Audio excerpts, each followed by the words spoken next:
Welcome back and thanks for staying with us. The World Bank says the South African economy will grow by 1.4%. The latest economic update has come lower than the expected 2% by ratings agencies and Treasury. The 11th edition of the South Africa Economic Update says modest growth and government policies will stimulate growth and create jobs as well as alleviating poverty. The report reviews recent economic developments and assesses South Africa's near-term economic prospects. This particular edition focuses on jobs and inequality. The World Bank says GDP will accelerate from 1.3% to 1.4% in 2018.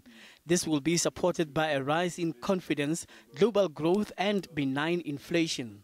This figure contradicts the 2% predicted by economists. I don't know what determines the projection of the others, but our projections are based on the understanding that if you want to accelerate growth on a sustainable basis, that is up to 2030, not for 1 year, but for the next 10 years, you need to significantly reduce policy uncertainty. And if you want to reduce policy uncertainty, you need to reduce inequality in your country. Inequalities are being driven by labor market developments that demand very high skills that most of the poor cannot offer. So if you want to reduce inequality through jobs market, you need to give the poor the opportunity to participate more to a skilled economy, and then they need to be better skilled. The report reviews South Africa's rate of inequality, which it says is the highest in the world. It says it has been driven by labor market developments that demand skills in the country's lag. With the introduction of free tertiary education, skills may be developed and fed into the mainstream economy.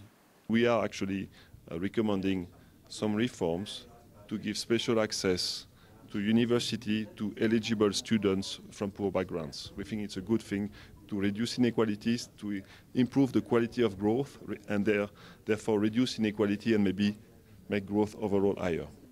South Africa's challenge is the land policy.